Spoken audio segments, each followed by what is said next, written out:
Hi, everybody. I think there's more people. No, 4 people entered the waiting room. Okay.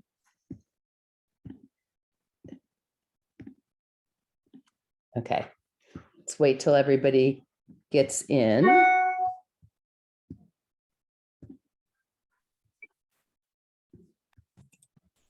Let's give everybody a minute to get in. Oh, there's somebody else.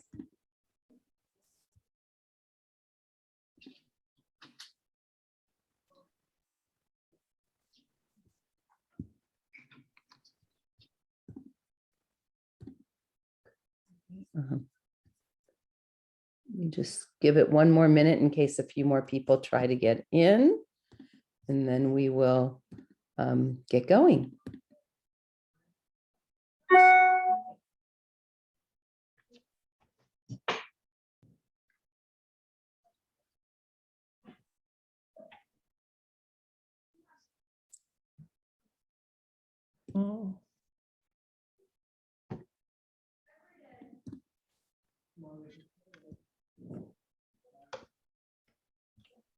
Okay. It looks like everybody, there's no one else trying to get in, so I think that means we're okay. Whoops, hold on.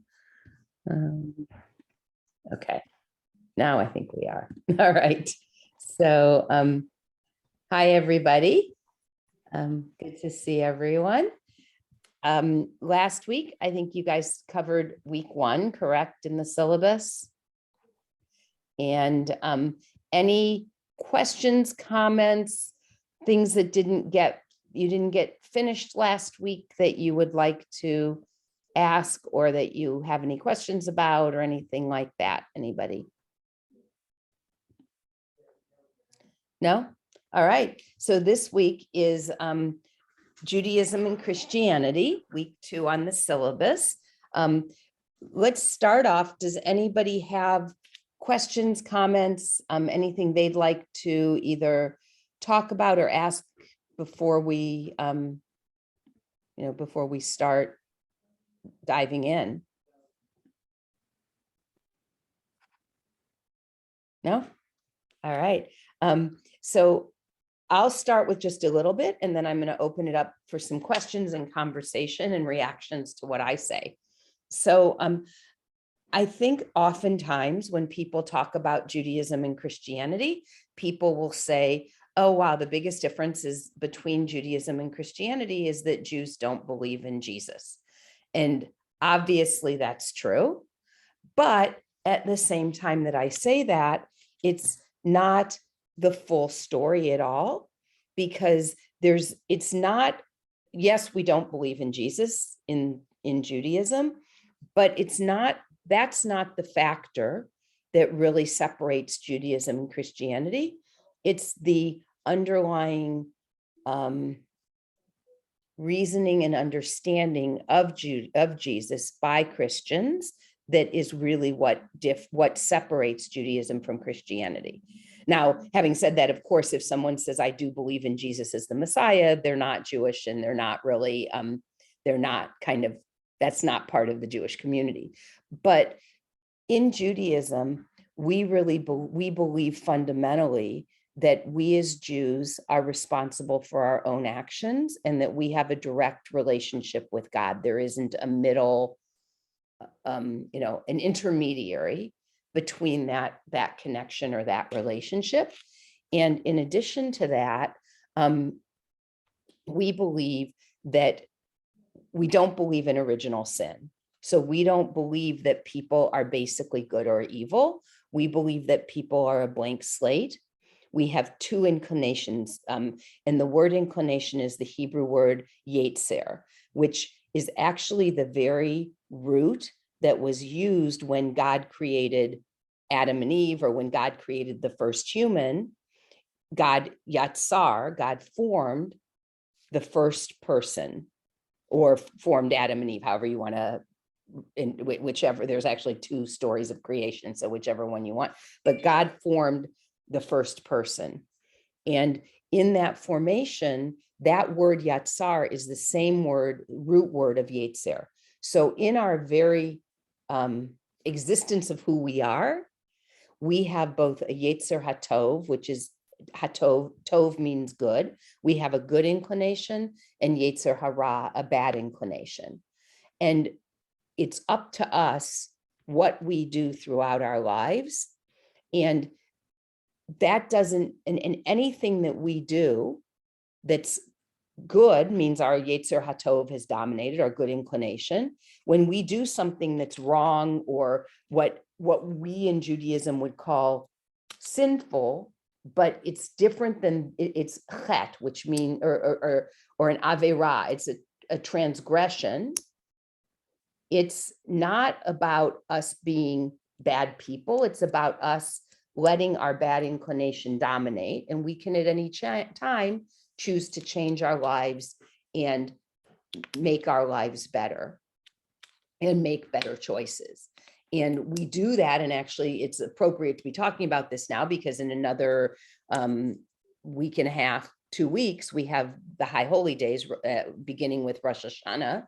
And that's the new year. But during that time, we begin a period where we think about what we've done wrong in the past year. We make amends for our wrongdoings, and then ask God for forgiveness. And on Yom Kippur, we have the opportunity to ask God for forgiveness after we have asked those we've wronged for forgiveness and made the attempt to make our lives better and to do better in the future.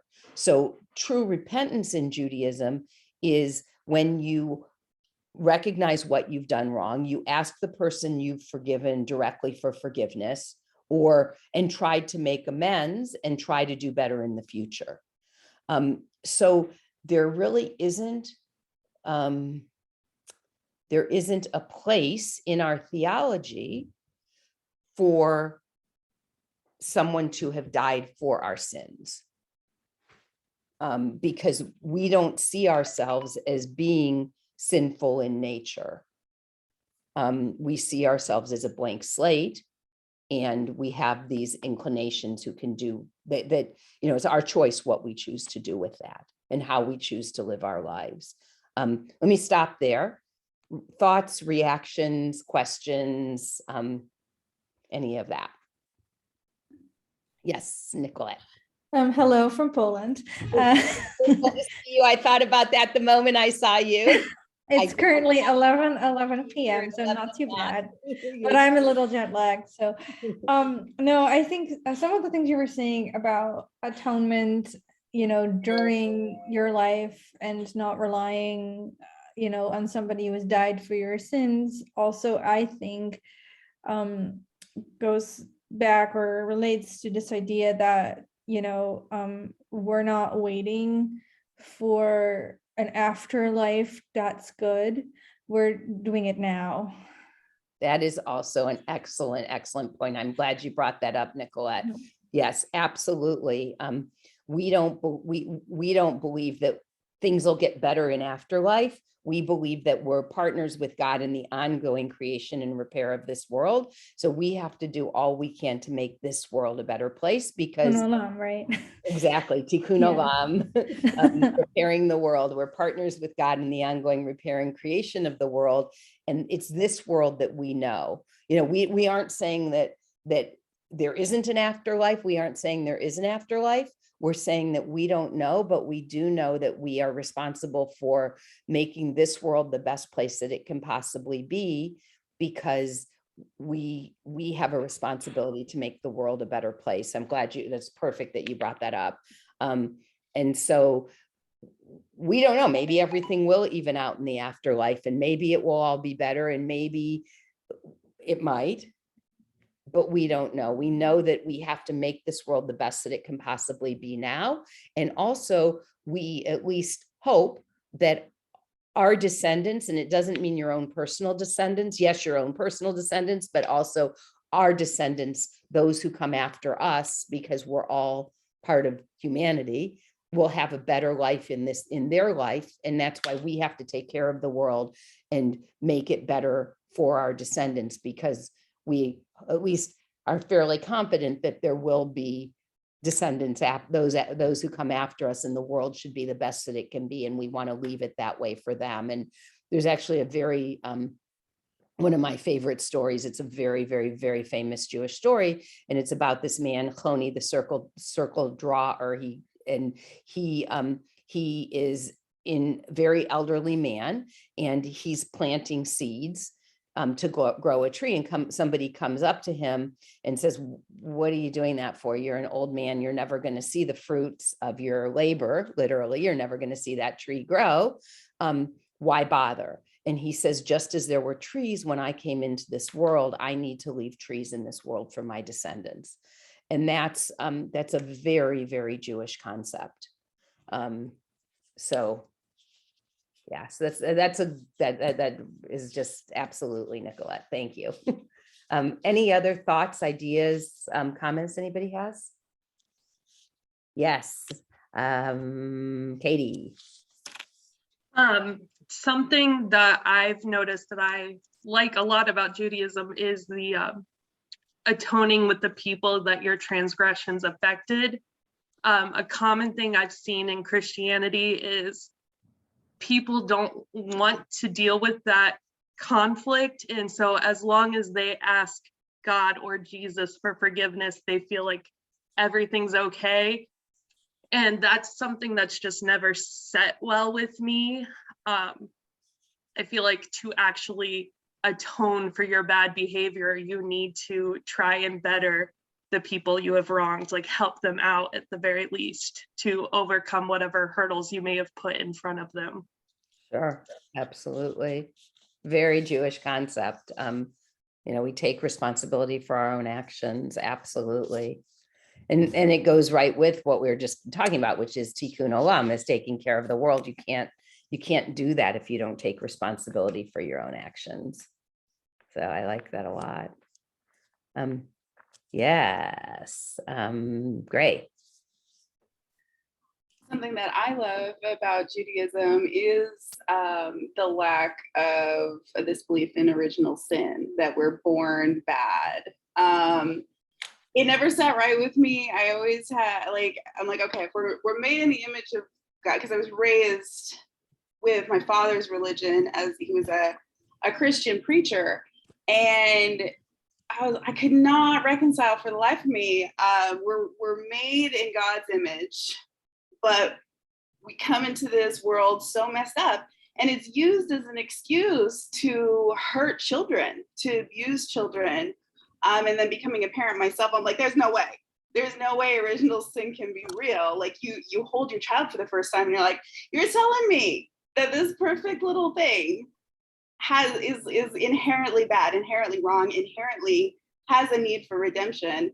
It was just complete BS to me. And so every time, like the more I learn about Judaism, the more I'm like, that makes so much more sense with my lived experience as a parent, and as a very confused and neglected child.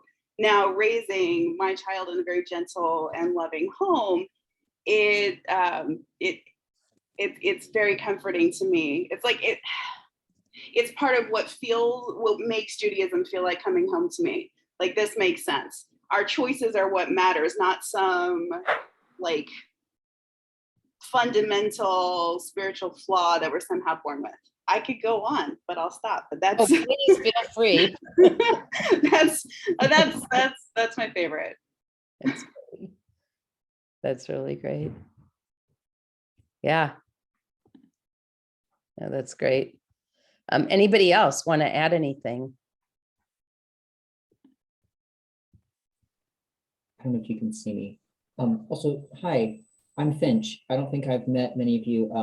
Right, welcome. Thank you. Rabbi Brian and I had a bit of an email snafu where I was waiting on his email and he was waiting on mine, but I'm looking forward to the rest of this semester. Before I make this point though, is the reading that was listed on week 2 of the syllabus reading that we're supposed to have already done, or reading that? Okay, that is great. a great. So this is about question. the reading then. Okay. Well, but many people probably have not done it beforehand, so you're fine. I mean, I'm a grad student. The amount of times that I've actually gone to, like, I go to read it, I go to class. Have I done the readings?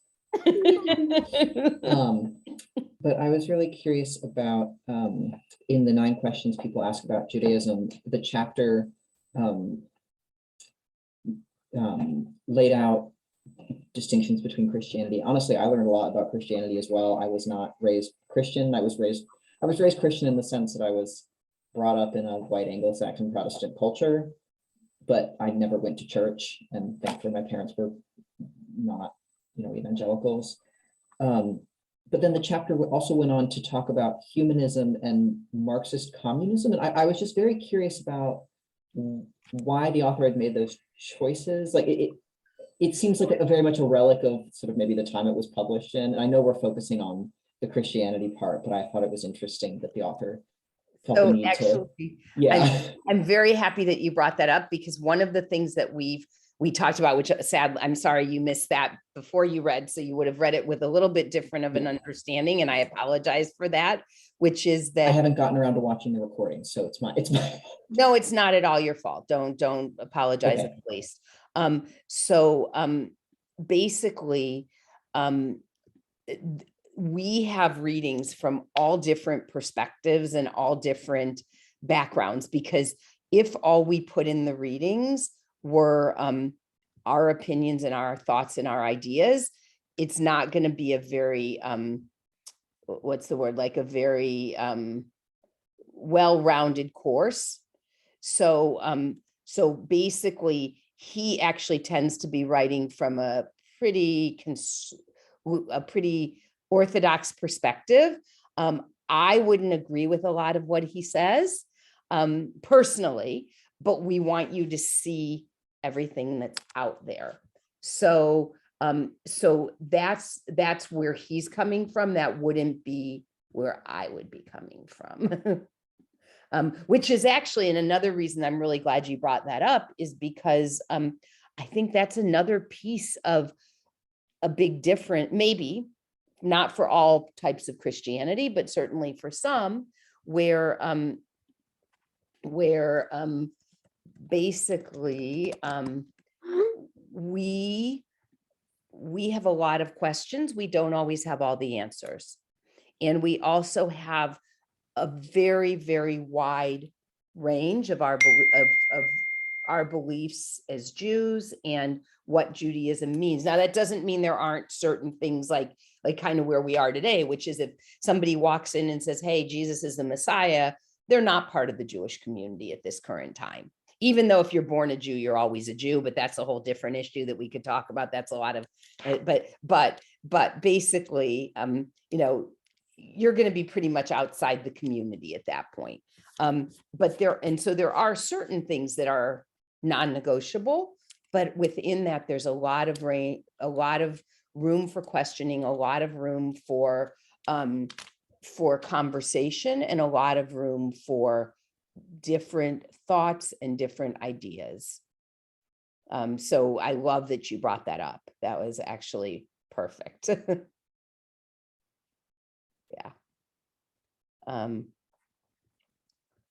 Yeah. So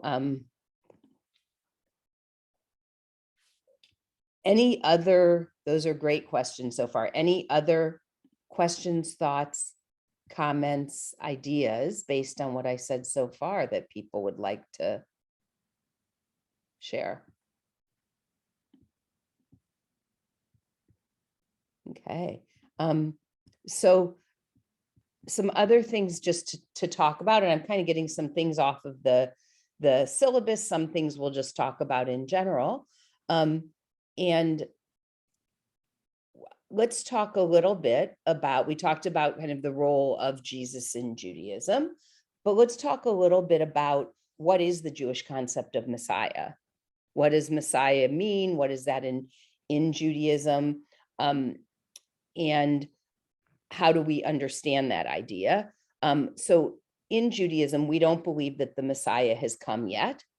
When the Messiah comes, we'll know it, because the world will be perfected, and sort of like once the Messiah comes, then will have the Messianic age upon us.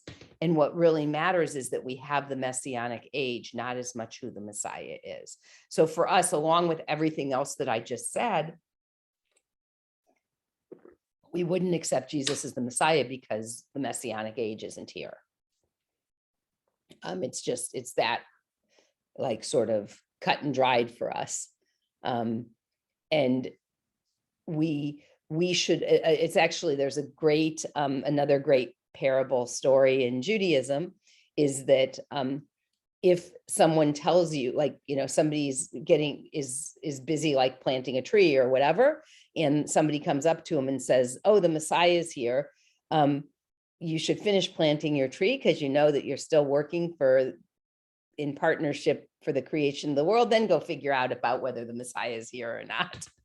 I'm not sure I understand. Oh, sorry. My watch, I got a new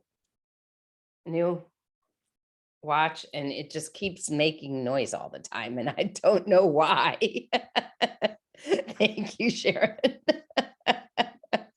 Oh, Nicolette, you said that. Sorry, it came off funny on my screen. Okay. Yeah, I know Siri likes to get involved in every one of my conversations recently. I just, it's quite annoying. But anyways, yeah, she is. Okay. And so let's see. So basically, so that's kind of, this idea is the Messiah is not such a critical concept in Judaism. It is in the sense that, yes, we hope someday the Messianic age will be here, but that's not something that we're so consumed with every day, all the time. Yes, Finch. So I try and write my questions down before I speak so that I don't go on, so that it's a question. I have not done that this time, so hopefully this will come out in a question form. You're allowed to also have comments. That works too. Okay, it's not, I'm not going to do the annoying academic thing where someone's like, I have a question. It's actually my own research and I'm going to put a question mark at the end. Can we start one? Anyway.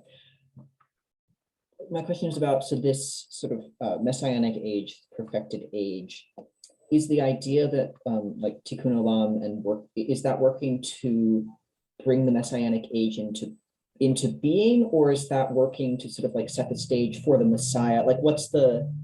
I'm guessing that the answer to this is it depends on who you ask, but. Well, that's part of it, but that's actually a wonderful question because we do what we do because we want to perfect the world, because we're ongoing partners with God in the creation and the repair of the world. That ideally, and in an ideal world, that will hasten the coming of the Messiah, but that's not really why we would do it. Like maybe ultra-Orthodox Jews might say, oh, that'll bring the Messiah quicker, but the majority of Jews are not focused on doing it because of that, but certainly we can bring that about by our works. It's a great question. Yeah. I have a question here. Yes. So how would we know that the Messianic era is here? You said we would know. We would just know because it would basically be what's described, which is that the world will be a perfect place, that we won't have the discord and the conflict that we have now, and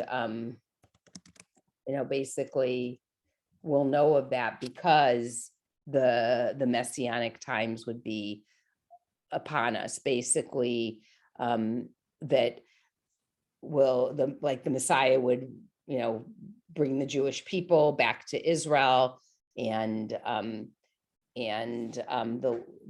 Israel would be a prosperous nation. The world will be, basically redeemed to be a more perfect place. Basically, that that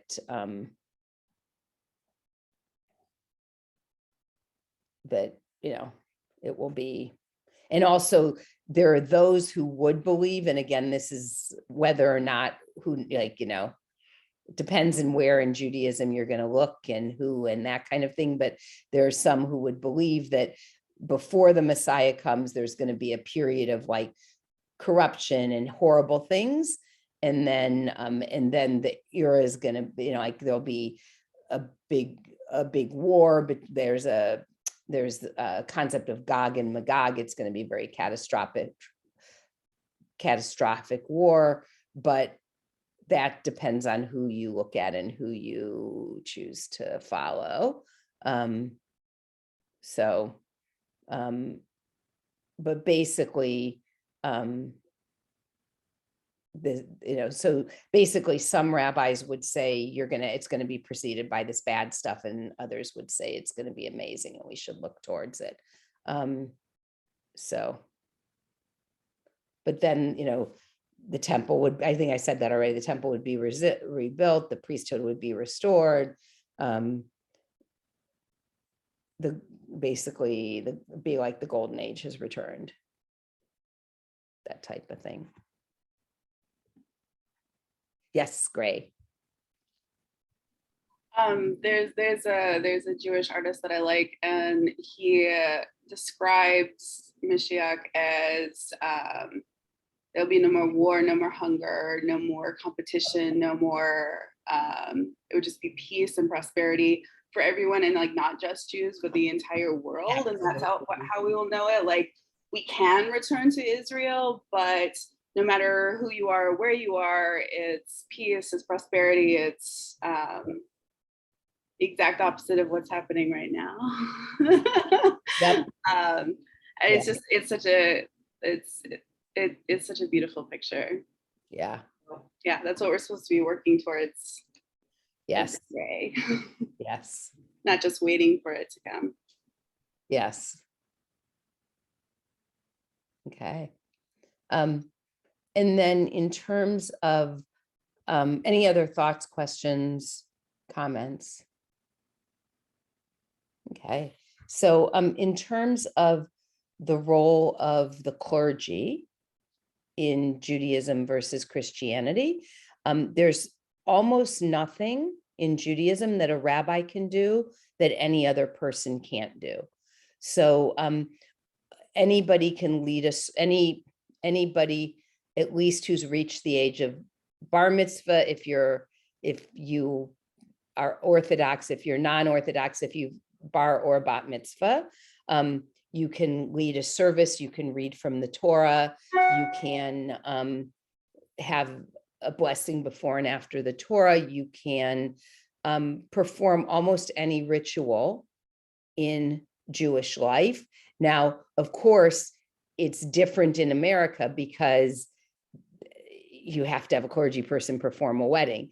In order for that to be legal, you have to have someone performing a burial. So those things that the law of the land takes precedence over Jewish law if it doesn't conflict with basic Jewish law. So there's a little bit of a difference there. Like, there's certainly some issues with perhaps some of the recent Supreme Court decisions because they directly conflict with Jewish law, and then it's not the law of the land is okay for Jews. That's a whole different issue and problem. But that's a whole different thing. But in general, like if like because the law of the land says that you have to have a clergy perform a wedding, then that's okay, because that's not something that conflicts with a basic Jewish value or, that kind of thing. But anyways, the only thing that you need a rabbi for would be to sit on a Beit Din, a rabbinical court. And even that's questionable whether you can have a non-rabbi to do that as well. So it's very, I guess we'd say, egalitarian in nature.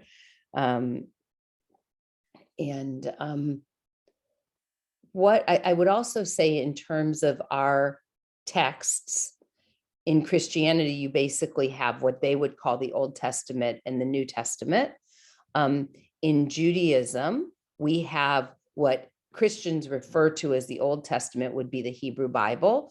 The difference between the Hebrew Bible and the Old Testament, or the similarity, is that we're talking about the same thing, the books of the Torah, the prophets, and the writings. However, in Judaism, it's the Hebrew Bible, because even a translation is taken directly from the Hebrew. So it's in Hebrew is what a Hebrew Bible would be. Now, if you have a translation, it's going to be a direct translation from the Hebrew. So what that means is that, like, the King James Version is really not a Hebrew Bible, because it's gone through many, many iterations of translation. It's gone from Hebrew to Septuagint to probably maybe Roman, probably to Roman, maybe to who knows what other languages first, versus the Hebrew Bible is going to be a straight translation from the Hebrew. And that makes a big difference in terms of what the text is and what it says. It's a very big difference. So,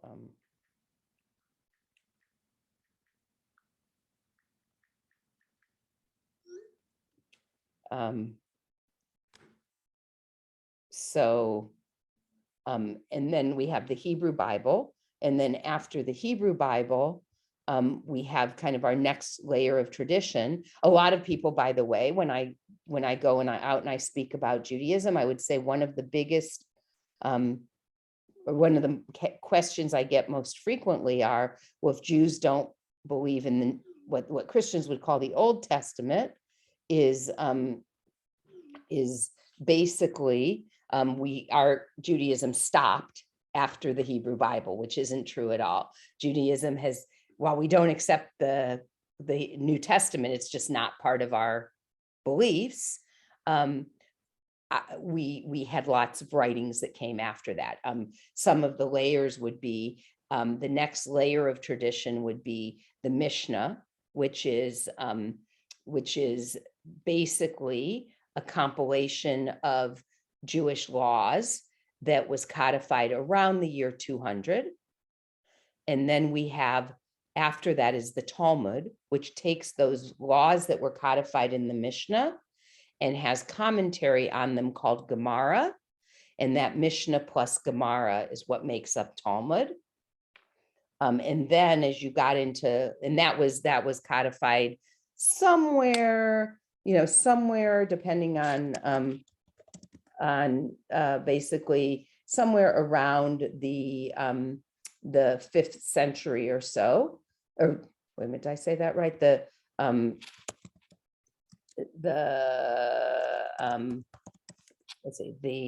It was codified, written down around in like around 500 CE or so forth, continued to be further edited and written down and discussed and everything. So it was codified around 700. And then we had many later codes that came after that into the medieval period, like the Mishnah Torah, why am I just losing my head? The Mishnah Torah, a number of other modern commentary, more modern, I mean medieval commentaries that were codified during the Middle Ages. And then we continue to have modern codes that were written, that have continued all the way up to today. So yeah. Any questions? Any questions on that? We have like and some others from the Middle Ages, like wrote a commentary on the Torah. We have, let's see, what others do we have? Some now in a whole different area. This isn't what I was thinking of at first, but you also had during the Middle Ages, you also had things like a lot of different works of what we would call Jewish mysticism, which like the Zohar and a number of other works as well, compendiums that were written. Yeah, any questions on that? We'll probably talk more about that as we move forward, but I'm very curious about the divergence of the like Old Testament from like Hebrew Bible. So also for context, I'm a book historian and a librarian. So if I'm getting too in the weeds, just like, but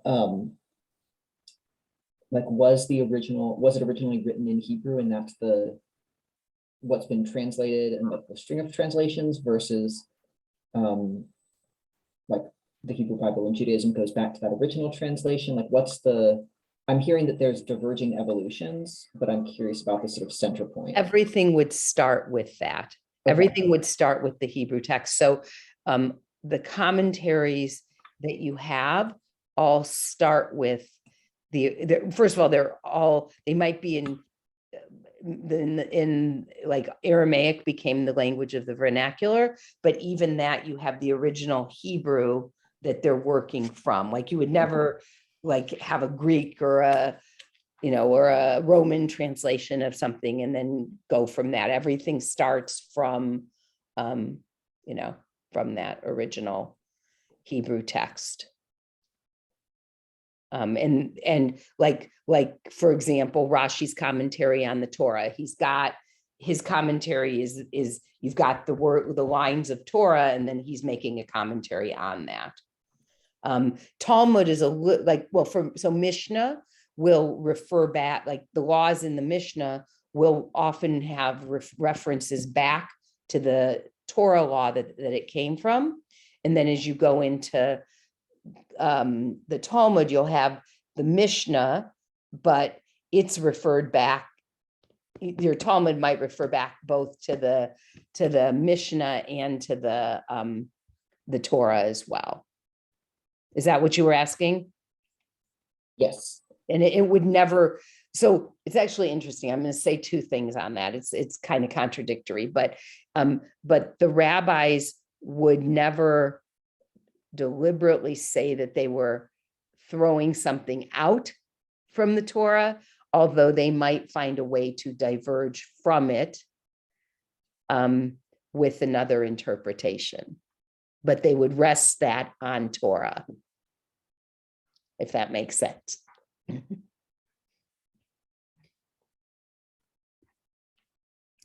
Good question. Any other questions or thoughts, comments? Yes, Katie. Kind of going off of that idea of throwing something out. That's kind of how the way I was raised in Christianity, we viewed the Old Testament it was more of a allegory, a story, but any of the like rules that were in the Old Testament were supposed to be forgotten because that was God the Father who was the angry side of the Trinity. And we were supposed to just follow the rules of Jesus from the New Testament because that was like God's glory, his grace and everything. And it's so I guess just kind of the difference of the Hebrew Bible versus the Old Testament, whereas we look at the text as kind of guiding us through our day-to-day life. The way I was raised with Christianity, it's kind of just like a nice little fairy tale, but we don't take it too seriously. Mm-hmm. Interesting. Yeah. Definitely. Yeah, and definitely in Judaism, it's definitely taken seriously. So, yeah. Yep. Very good. Very, very true.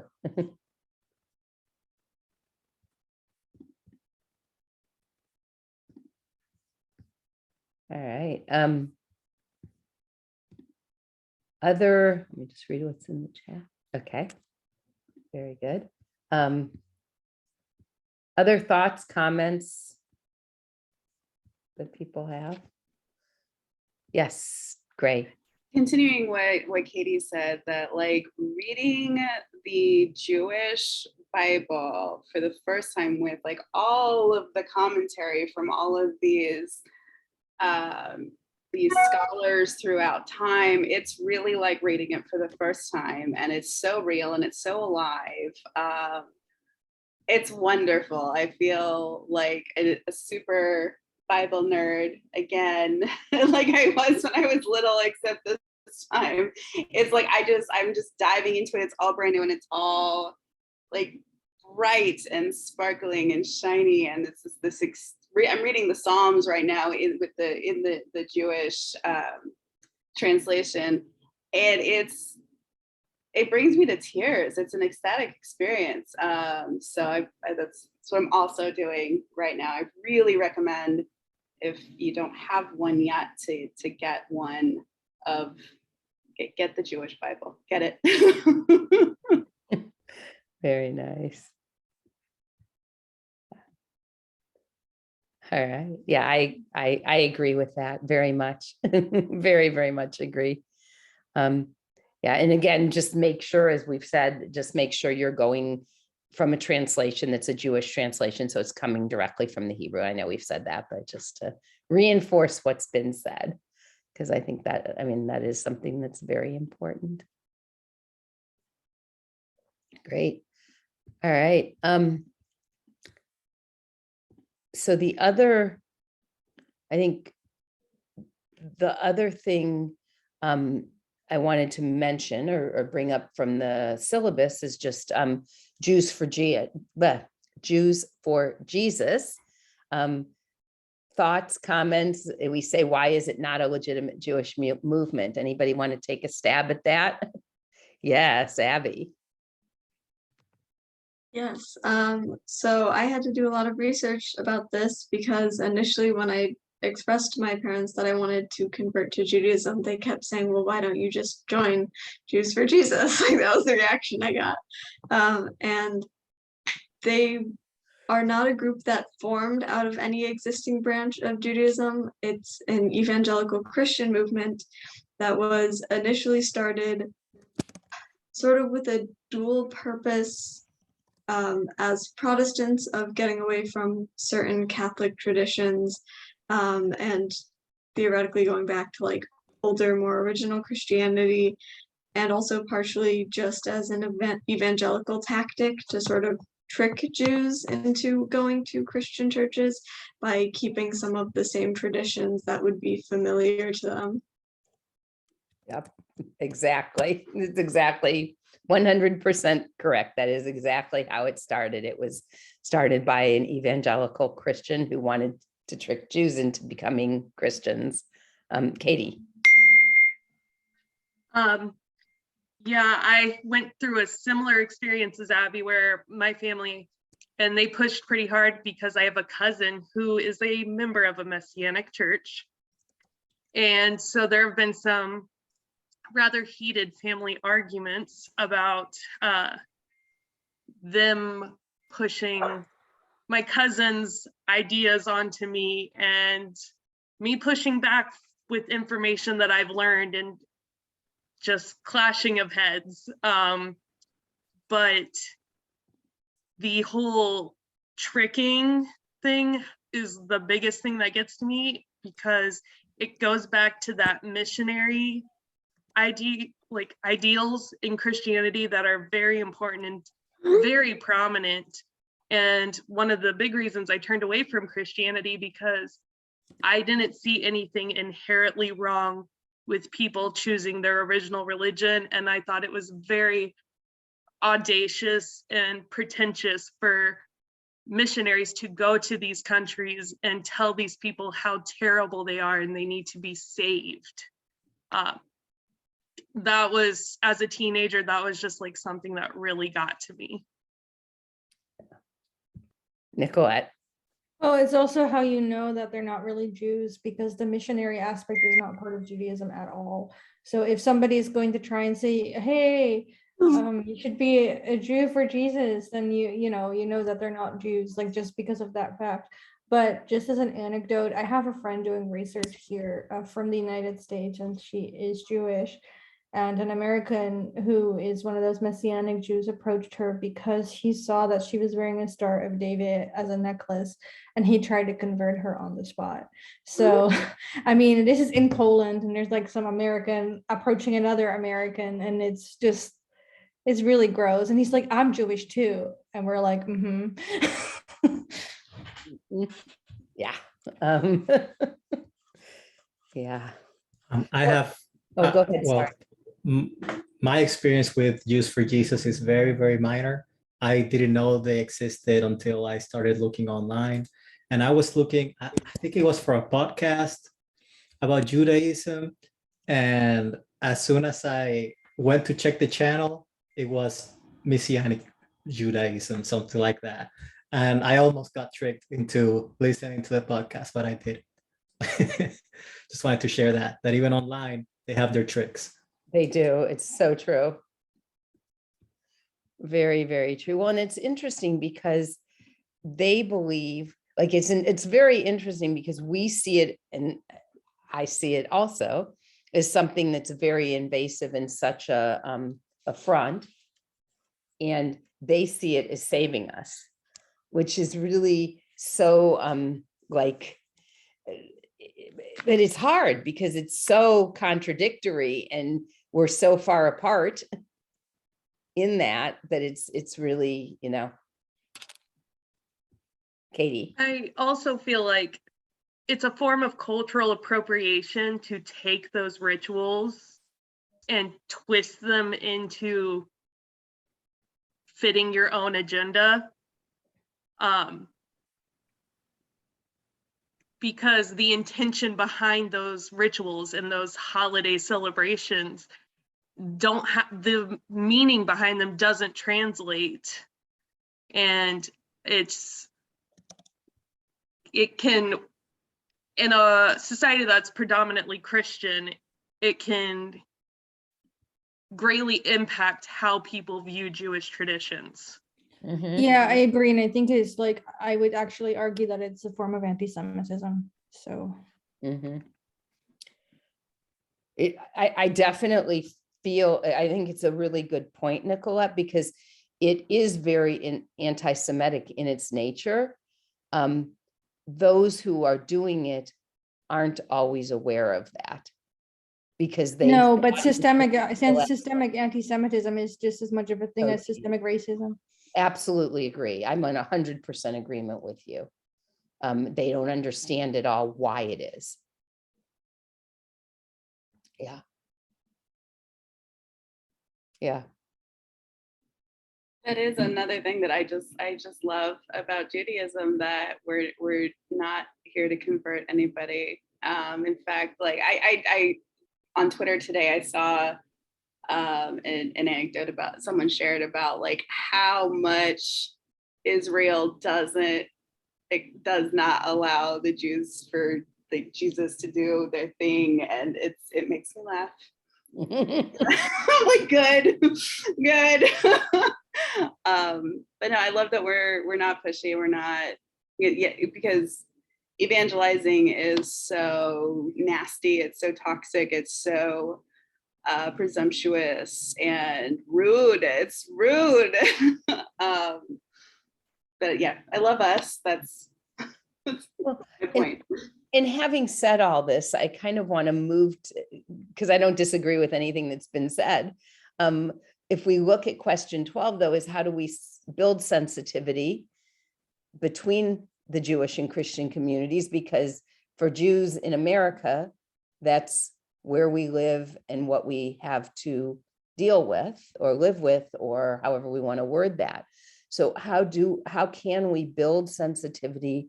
How can we work with the Christian communities, at least those who want to work with us. I mean, and it's ironic because those that want to work with us actually are incredibly sensitive and get it. So I realize that, that makes it a little tough, but how do we build that sensitivity? And what are some, one thing that, like, I'll share with you that so this summer we take a trip to Israel with 20 non-Jewish students and 5 Jewish students. And one of the things, we go to the Christian holy sites, the Jewish holy sites, and the Muslim holy sites. It's an incredible trip. And most of the students, that were Christian, when they started, we had Christian and Muslim students, but actually I can say that of all the students, didn't really understand anything about, very little, most of them understood very little about Judaism. And one of the questions that one of the students asked when we were there towards the end of the trip was, and these were, and understand that the students who went on this trip were very open to learning. There wasn't any malice behind, I mean, maybe occasionally, but very little malice behind questions. It was really a genuine desire to learn. And one of the students said to me, like, I still am trying to sort of understand, what do Jews think about Christianity?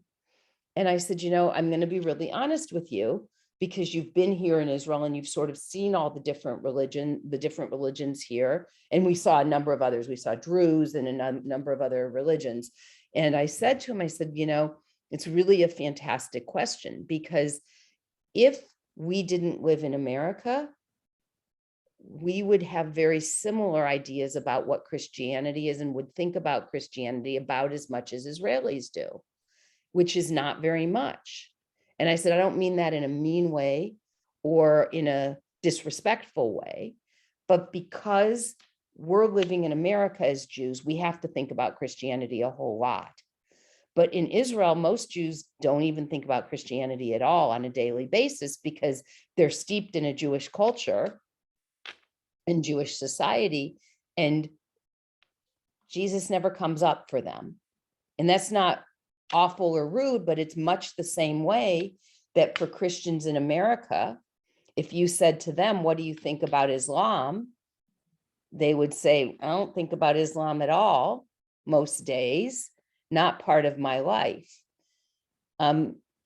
Judaism, it's not that they don't like Islam, or it's not that they're against Muslims or think Muslims are right or wrong. They just don't really think about it.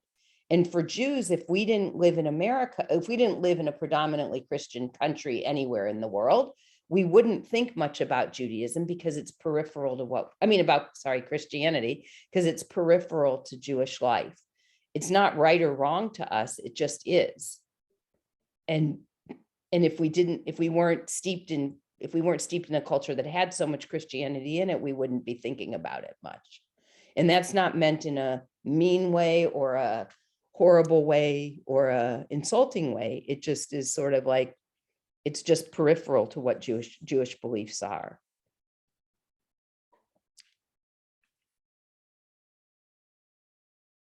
And it was interesting because we were standing in Israel saying that, he could understand what I meant.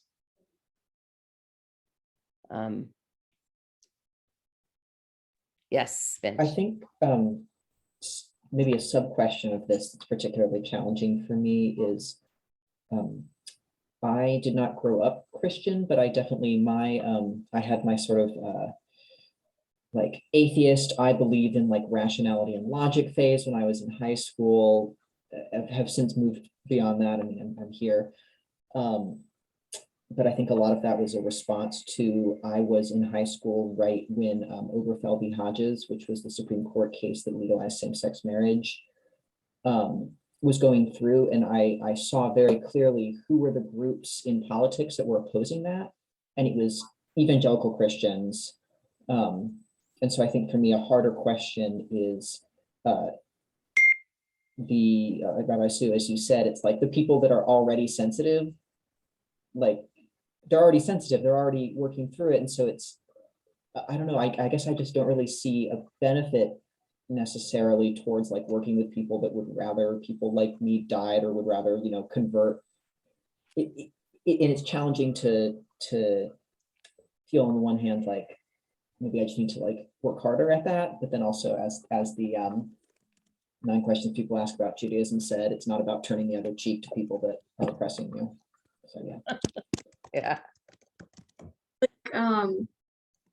Because I do come from a Christian background, and I know a lot of Christians, and like was even in a church that thought Passover seders were okay. And so it's like I get where the ignorance comes from, and I guess my general policy is you should only have to say it once.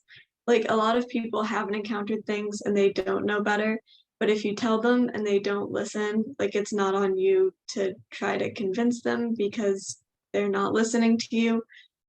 You've given them the information, and if they don't decide to learn from it, you can't force them to, and it's not your responsibility. Mhm. Yeah. Katie.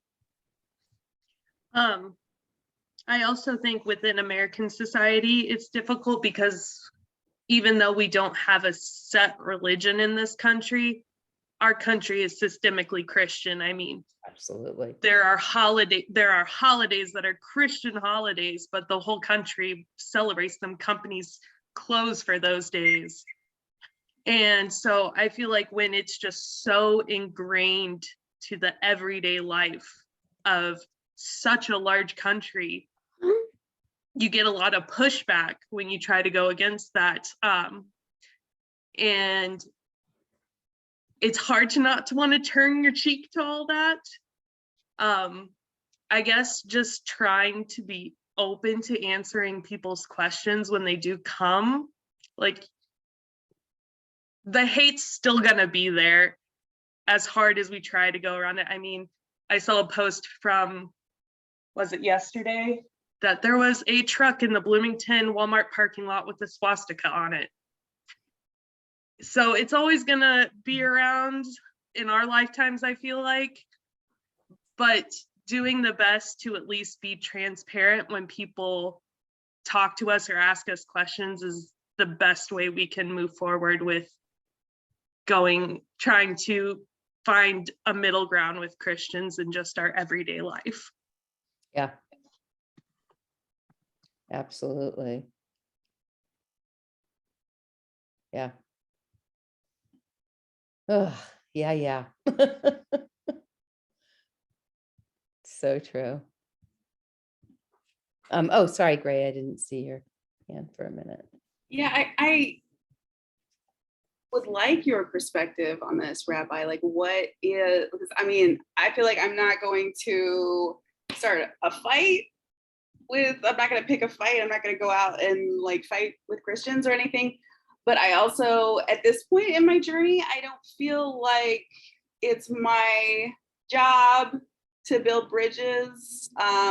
If I could live in Israel, if I could live in parts of New York City or Chicago, where I could just be with Jews and literally not have to think about Christians or interact with them or deal with their crap anymore in this like very oppressive Christian, like the weight of it, especially the legal system, if you're dealing with like custody with a non-Jew in this country like I am, it's like if I could get away from Christians, I would. So I don't know if that's what how we're supposed to, what is my responsibility to Christians in this situation? That's a great question. I think for everybody, that question is something that, we each have to answer on our own. But I think that we have a first responsibility to ourselves to feel safe and to do what we can to make our community safe.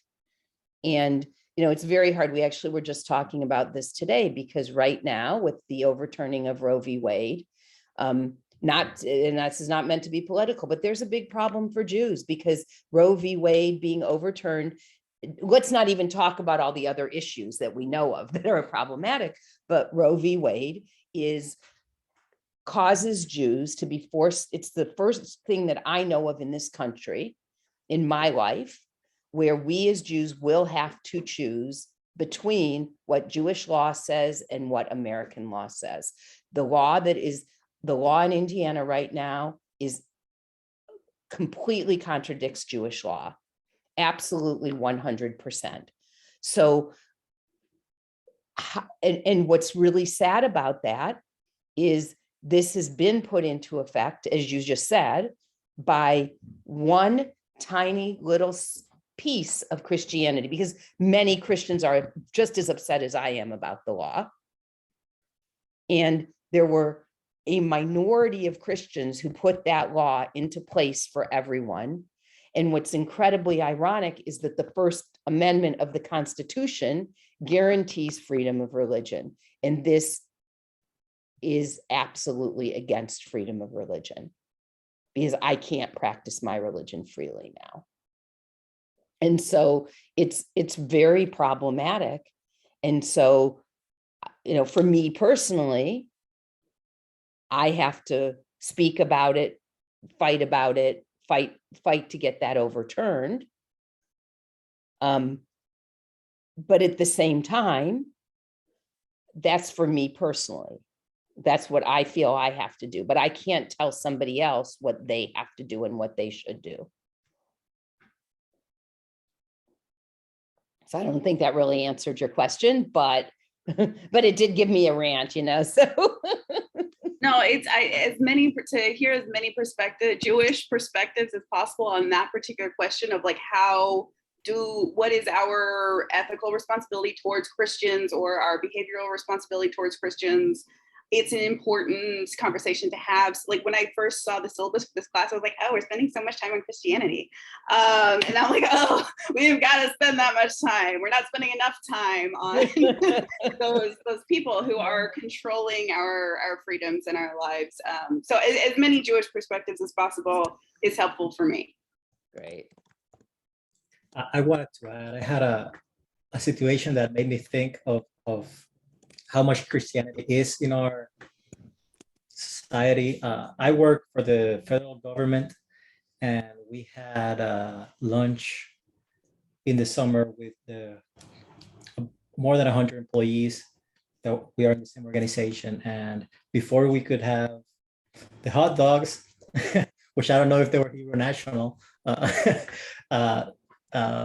did a prayer with Jesus and all that. And I looked around, and there were some people who looked Indian to me, and I think, they're probably not Christian either.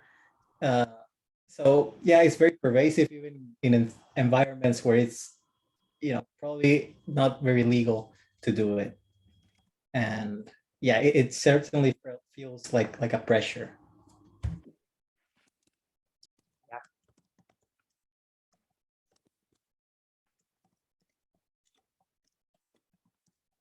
All right, we have gone over our hour, and I look forward to seeing everybody in 2 weeks. Thank you. Thank Bye. you.